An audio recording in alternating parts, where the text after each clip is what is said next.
जी, hello दोस्तों, मैं हूँ कमर चीमा, उम्मीद है आप लोग ठीक होंगे। दोस्तों, भारत और अमेरिका के ताल्लुकात के अंदर एक दफ़ा फिर झोल आ रहा है, एक दफ़ा फिर जिसे कहते हैं ना हाइज़ एंड लोज़ हैं। लेकिन हो ये रहा है कि वॉशिंगटन पोस्ट ने एक बड़ा एक आर्टिकल लिखा है जिसमें वो कह रहे हैं कि जिस वक़्त 22 जून को प्राइम मिनिस्टर मोदी वॉशिंगटन में जो है वो बाइडेन साहब के गेस्ट थे, ऐन उसी वक़्त जो इंडियन इंटेलिजेंस के लोग थे, वो ये कह रहे थे कि हमें अमेरिका के अंदर कुछ ऐसे डिसिडेंट ग्रुप्स को या ऐसे डिसिडेंट्स को कत्ल करना है, which are not in interest of India.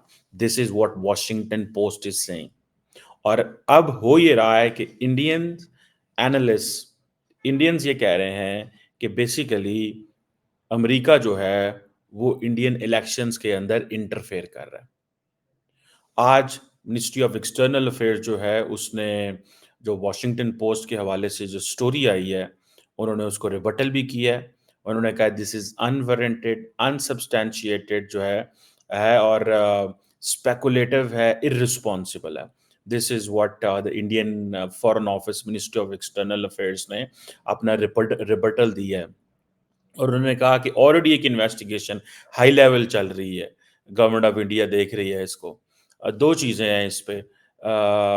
इसको थोड़ा डिटेल में और लेंथ में बात करते हैं कि ऐसा क्या है, ठीक है जी? क्योंकि वॉशिंगटन पोस्ट की रिपोर्ट ये कह रही है कि जो रॉ चीफ समन गोयल थे, उन्होंने ये अप्रूव किया था पन्नू की किलिंग को। ये अमेरिकी एजेंसीज़ कह रही हैं। वॉशिंगटन पोस्ट ये कह रहा है कि हमने बहुत सारे लोगों को इंटरव्यू किए हैं। इट मीन्स कि अगर इतने ज़्यादा इंटरव्यू उन्होंने किए हैं कि उन्होंने अमेरिकन से भी इंटरव्यू किए हैं, उन्होंने सीआईए, एफबीआई से भी इंटरव्यू किया है, Indians, Canadian, British, German, Australians. वो कहते हैं तकरीबन हमने 12 से ज़्यादा लोगों के जो सीनियर ऑफिशियल्स हैं, उनके इंटरव्यू किए हैं, जस्ट टू चेक इट कि ये हुआ क्या है और इस हवाले से जानने के लिए। सीआईए जो है वो ये भी कहती है कि जो national security advisor Ajit Doval साहब हैं, उनको पता था पन्नू के ऑपरेशन का और इसीलिए अमेरिकन्स कह रहे हैं कि we will not settle it at a some lower level, इसको हाईएस्ट लेवल पे एड्रेस किया जाए। सो अमेरिकन्स ने क्या किया है कि एक तरफ से कैनेडियंस उन्होंने पब्लिक में आके पार्लियामेंट में आके बातें कर दी एंड चले गए। अमेरिकन्स ने क्या किया है कि अमेरिकन्स खुद कुछ नहीं बोल रहे हैं। वो इंडिया के साथ बंद कमरे में बोल रहे हैं, ठीक है? लेकिन वो पब्लिक में मीडिया को, कोर्ट्स को उन्होंने इजाज़त दी है कि आप इंडिया पे ज़रा थोड़ा-सा ऑफेंसिव इख्तियार करें, ठीक है जी? अब उन्होंने जो वॉशिंगटन पोस्ट की खबर है, वो कहते हैं कि अमेरिकी हुकूमत ये समझती है कि देयर आर पोटेंशियल लिंक्स कि पीएम मोदी का जो इनर सर्कल है, उसने ये सब कुछ किया। सो वॉशिंगटन पोस्ट ने विक्रम यादव एक रॉ ऑफिशियल है उसका नाम लिया है जो कि रिस्पॉन्सिबल है एक खालिस्तानी को कत्ल करने के प्लान में गुरपतवंत सिंह पन्नू इसका नाम है गुरपतवंत सिंह पन्नू पन्नू पन्नू इसे ज़्यादा इज़ नोन ज़्यादा इसको समझा जाता है और यादव जो है विक्रम यादव जो कि रॉ ऑफिशियल थे, वो रिस्पॉन्सिबल थे, ठीक है जी। पहली दफ़ा ये विक्रम यादव की आइडेंटिटी सामने आई है, याद रखें, यादव की आइडेंटिटी पहले नहीं थी। या थी, इन्होंने ऑन होल्ड की हुई थी। अब जैसे मैंने कहा है कि इसका ट्विस्ट बड़ा इम्पोर्टेंट है कि लोग कह रहे हैं कि जी ये बेसिकली क्योंकि हम स्ट्रेटेजिक ऑटोनॉमी की बात करते हैं, हम बात करते हैं कि इंडिया फर्स्ट की बात करते हैं, तो ये हमें थोड़ा-सा टाइट किया जा रहा है। ये बहुत सारे इंडियंस एनालिस्ट इस वक़्त ये बात जो है वो कर रहे हैं, ठीक है? ये किस हद तक चीज़ जाती है, इसको ज़ाहिर बात है देखा जा सकता है कि जो वो कहते हैं जी वेस्टर्न गवर्नमेंट जो हैं, वो मेडल कर रही हैं इंडियन इलेक्शन में। ये अमेरिका चाइना को कहता है कि आप हमारे इलेक्शंस में मेडलिंग कर रहे हैं। अमेरिका रशिया को कहता है, इंडिया अमेरिका को कहता है, ठीक है जी। ये एक और चीज़ आ गई है। अब मेरा ख़्याल है कि बहुत सारे इंडियंस ये कहेंगे कि भाई चाइना हमारा दुश्मन ज़रूर है, लेकिन वो हमारे इलेक्शंस में इंटरफेरेंस नहीं कर रहा। वेस्ट हमारा दोस्त ज़रूर है, लेकिन हमारे इलेक्शंस में इंटरफेरेंस कर रहा है। मतलब this kind of theory which has emerged, ये एक बड़ी कॉम्प्लेक्स किस्म की चीज़ है, जिसमें जो स्टेक होल्डर्स हैं, जो लीडरशिप है, they can not speak directly. उनको थ्रू डिफरेंट एक्टर्स वो बोलते हैं। सो अमेरिकन्स नहीं बोल रहे, लेकिन सब कुछ कह रहे हैं। वो खुद कुछ नहीं बोल रहे, लेकिन वो पहले उन्होंने, आपको याद होगा, फाइनेंशियल टाइम्स को आई थिंक उन्होंने स्टोरी दी थी। अब उन्होंने वॉशिंगटन पोस्ट को स्टोरी दी है। अब अमेरिका जो है, वो ये कहता है कि इंडियन इंटेलिजेंस ऑफिशियल जो है, उसने निखिल गुप्ता को यूज़ किया, जो कि एक इंडियन नेशनल था, ताकि वो पन्नू को कत्ल कर सके। और इस हवाले से ये चीज़ सामने जो है वो आती है। बहुत सारे, मुझे याद है कि मैंने इंडिया के बहुत सारे, क्योंकि इंडिया के हवाले से बहुत सारी स्टडी करने का मौका मिलता रहता है। तो मेरा ख़्याल है कि मैंने किसको, वो जो फॉर्मर रॉ चीफ थे, उनको भी सुना था। I just forgot his name, जिन्होंने जनरल असद दुरानी के साथ बुक भी लिखी है। इज़ वेरी बड़ा कॉम्पिटेंट रॉ चीफ रहे हैं। और उनको भी मैंने सुना था, और उन्होंने भी कहीं पे ये कहा था कि हमारे लोगों से कुछ गलतियाँ हुई हैं, ठीक है? उन्होंने उस बंदे को हायर किया, जो निखिल गुप्ता जो था, वो बेसिकली सीआईए का ही एफबीआई का बंदा था, और उसी को उन्होंने हायर कर लिया। दे डिडन्ट नो कि ये क्या चीज़ है। मतलब ये चीज़ वो कह रहे हैं, the Indian former Indian deep intelligence के लोग, डीप स्टेट के लोग ये कहते हैं कि Nikhil Gupta basically American intelligence का बंदा था। He was working for the FBI, but that was hired by the Indians, because they उन्होंने कोई ध्यान से काम नहीं किया या अपने चीज़ों को नहीं किया। सो एट दिस पॉइंट बहुत सारे लोगों का ये कहना है कि येस, ये ममालिक में चलता रहता है, होता रहता है, लेकिन क्योंकि अब ऑब्वियसली इंडियन गवर्नमेंट इस चीज़ को रिकॉग्नाइज़ नहीं करती, और they have all the right to do whatever they believe, लेकिन अब ये चीज़ें आ रही हैं। लेकिन एक तबका, जिसको मैंने कहा ना, सेक्शन ऑफ इंडियन सोसाइटी, ये कहता है कि गलत बंदे को रिक्रूट किया। Section of the Indian society कहता है कि इंडिया का भी हक है। अगर अमेरिकन कर सकते हैं, ब्रिटिश कर सकते हैं, हम देखते हैं MI6 लगी हुई है, हम देखते हैं मोसाद लगी हुई है, इजरायली कर रहे हैं, CIA FBI लगी हुई, तो इंडियंस क्यों नहीं कर सकते? हमारे भी तो भाई इंटेलिजेंस। पाकिस्तान के मामले में तो वो कहते हैं हाँ जी, घुस के मारेंगे, ठीक है? जब when it comes to Pakistan, तो वो सीधी-सीधी बात करते हैं, वो तो सेकंड बात ही नहीं करते। आपको याद होगा, प्राइम मिनिस्टर मोदी भी ये कहते हैं कि अब हम सर्जिकल स्ट्राइक करते हैं। डॉक्टर, मैं उनको देख रहा था, राजनाथ सिंह साहब कह रहे थे कि भाई हम तो घुस के मारेंगे, जिधर भी गए, जहाँ पे भी हुए। बहुत सारी चीज़ें हैं। कई इंडियंस का ये कहना है कि ये जो हम स्ट्रेटेजिक ऑटोनॉमी की बात करते हैं, ये हमें उसकी भी सज़ा मिल रही है।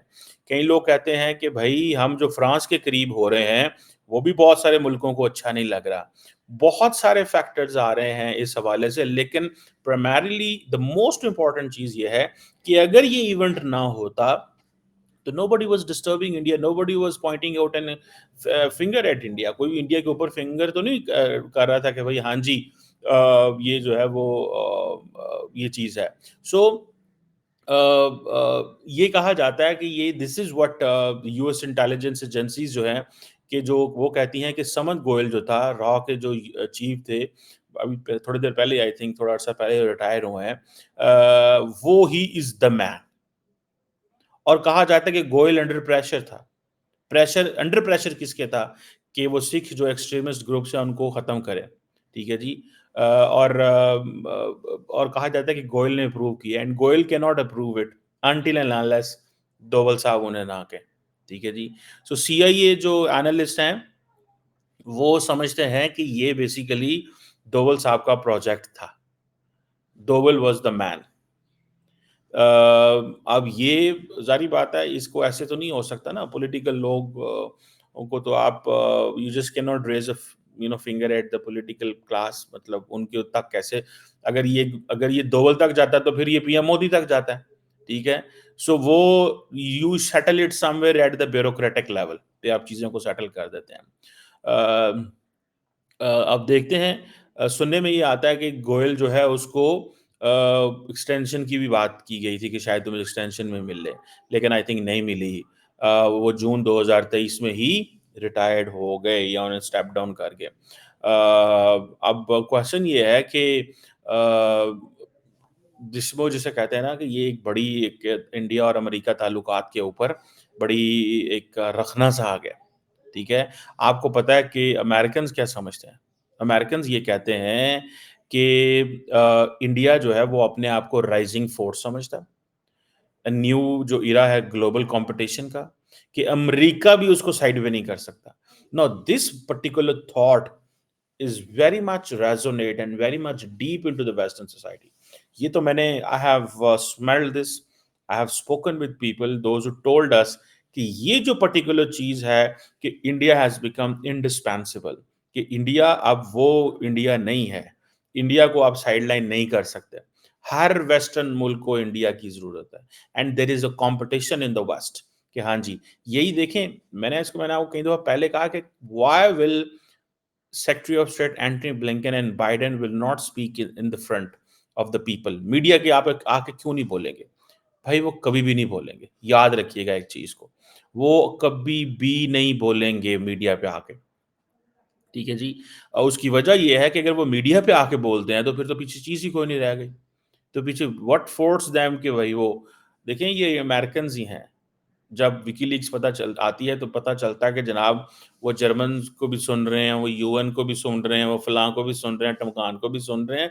No other country can do it. उसकी वजह ये है कि अमेरिकन के पास they have that kind of उनके पास एक वो जो होती है एक समझ लें they have all the license to do whatever they want to do.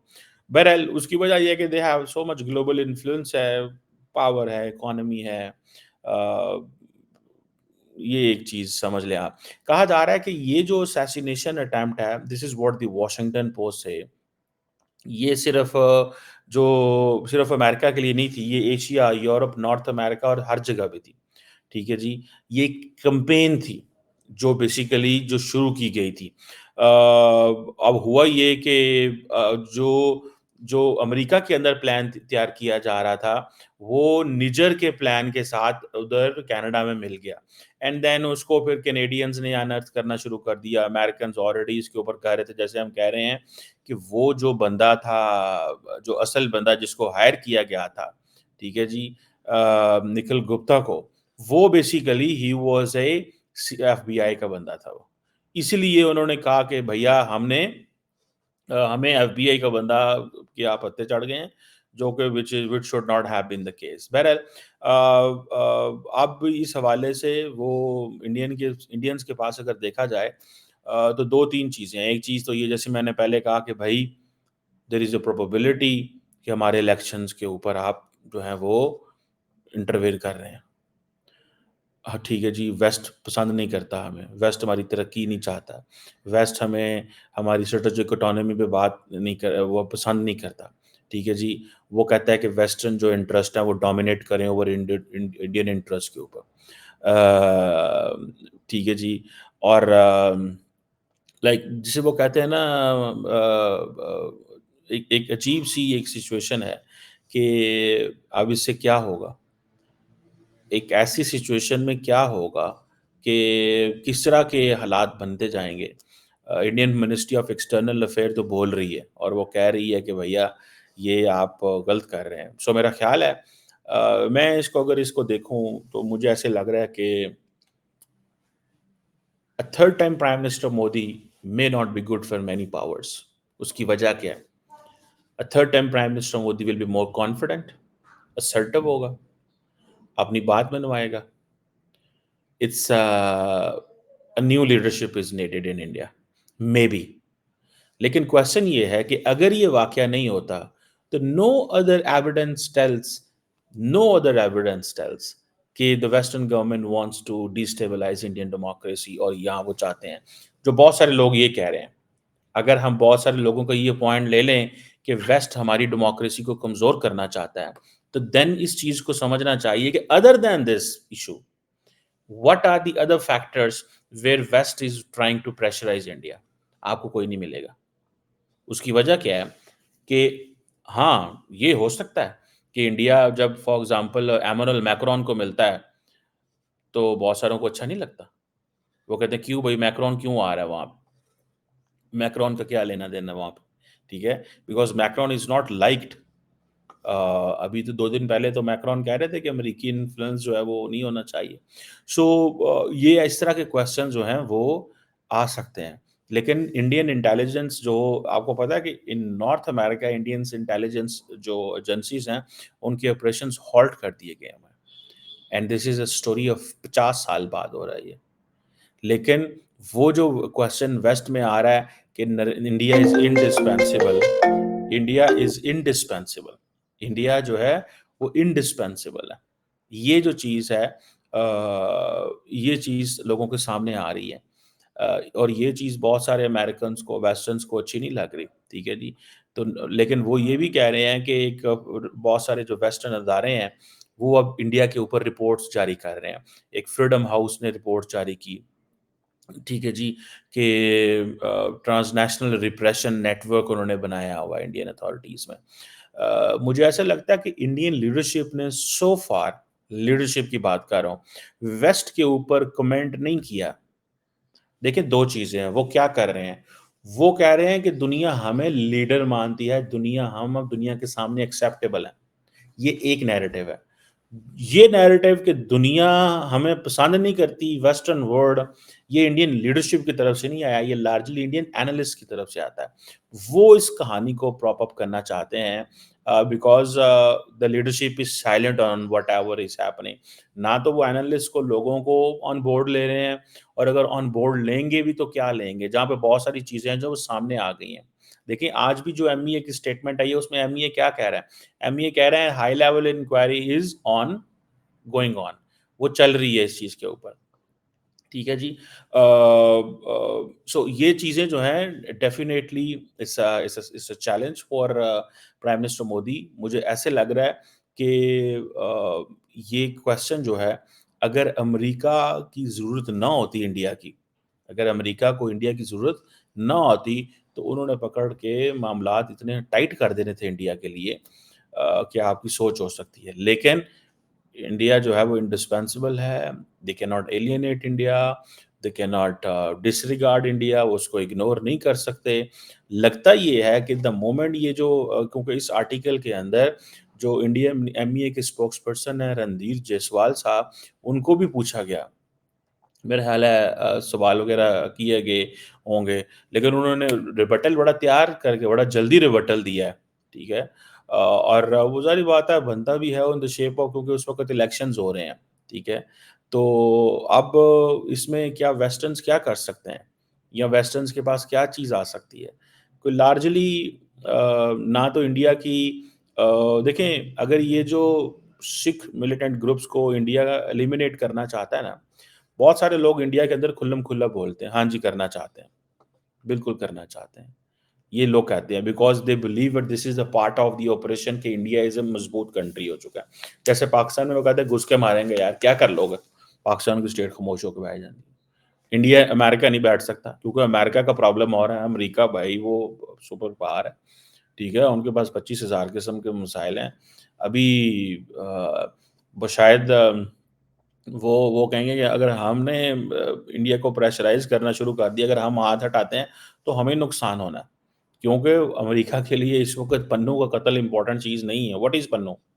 इस सारी स्टोरी के अंदर the only thing which America wants is कि भाई आप बहुत इम्पोर्टेंट है हमारे लिए, बट इधर अंदर नहीं आने का। इधर न्यूयॉर्क, वॉशिंगटन में, अमेरिका में, हमारे तहादियों में नहीं आने का। अगर आप यहाँ पे आते हो, तो हमारे पास और बहुत सारे टूल्स हैं। सो आप वो चाइना, पाकिस्तान तक रहें, वहाँ जो करना है आपने करें। लेकिन ये जो क्वेश्चन है मैं समझता हूँ, ये बड़ा इम्पोर्टेंट है कि नरेंद्र मोदी जो हैं और उनकी सरकार वेस्ट से अच्छे ताल्लुकात का सहारा ले रही है, और एनालिस्ट जब ये समझते हैं इस तरह की चीज़ें आ रहे हैं, तो वो कह रहे हैं कि ठीक है जी, ये एक अजीब-सी सिचुएशन जो है वो बन रही है कि हमारे साथ ज़ुल्म हो रहा है, हमारे साथ ज़्यादती हो रही है, कि हमें जो है वो दीवार से लगाया जा रहा है। भारत की डेमोक्रेसी जिसे कहते हैं ना एक मतलब इस सेंस में जैसे वो जिसे कहते हैं, बल्कि कहीं तो ऐसे लग रहा है जैसे पाकिस्तान का स्क्रिप्ट है। जैसे पाकिस्तान अमूमन अक्सर बात करता रहता है कि भैया वो अ, जैसे वो कहेंगे ना कि हम हर वक़्त लगे रहते हैं कि नहीं साढ़े खिलाफ साज़िशें हो रही हैं, हमारे खिलाफ साज़िशें हो रही हैं, साज़िशें हो रही हैं। तो ये वही चीज़ है मेरे ख़िलाफ़ ये साज़िशें ही हो रही हैं, ठीक है जी। कि आप at the end of the day ये स्टोरी हम दुनिया को सुनाते हैं कि साज़िशें हो रही हैं। बहरहाल ये कितना क इम्पोर्टेंट वाक़या है तो सही है। लेकिन क्वेश्चन ये है कि हर थोड़े अरसे बाद अमेरिका बहुत सारी ऐसी खबरें रिलीज़ करके क्या इससे लेना चाहता है। अगर या तो इंडियंस ताअवुन नहीं कर रहे इंडियंस ताअवुन नहीं कर रहे, वो रिस्पॉन्स नहीं दे रहे, तो या तो ये फैक्टर हो सकता है। या फिर ये है कि वो इंक्वायरी को एक्सपेडाइट नहीं कर रहे हैं। वो कहते हैं अगर एक्सपेडाइट नहीं करोगे, तो स्टेप बाय स्टेप इन्फॉर्मेशन जो है वो निकालते जाएँगे। स्टेप बाय स्टेप इन्फॉर्मेशन निकालते जाएँगे। सो ये एक क्वेश्चन उनको लग रहा है कि हमें इन्फॉर्मेशन जो है वो स्टेप बाय स्टेप हमें अगर अगर हमने ना किया, तो हो सकता है ये इन्फॉर्मेशंस निकालते जाएँ। लेट्स सी क्या निकलता है इस सारी सिचुएशन के अंदर, क्या होता है कैसे चीज़ें फर्दर अनफोल्ड होती हैं। But that's an interesting situation कि अमेरिका ने पहले फाइनेंशियल टाइम्स से स्टोरी निकाली, एक नैरेटिव बनाया। देखें कितनी इंपॉर्टेंट चीज़ है। Justin Trudeau prime minister of Canada while sitting standing in the Canadian parliament उतना बड़ा शोर नहीं डाल सकता। Americans 2 stories from the financial times and Washington post निकाल के से 2 स्टोरीज़ निकाल के पढ़ा। सो इट मीन्स ये स्टेट्स की वैल्यू है। ये एक्टर्स की वैल्यू होती है जिसकी बेस पे चीज़ें चल रही हैं। So let's see further how India takes it.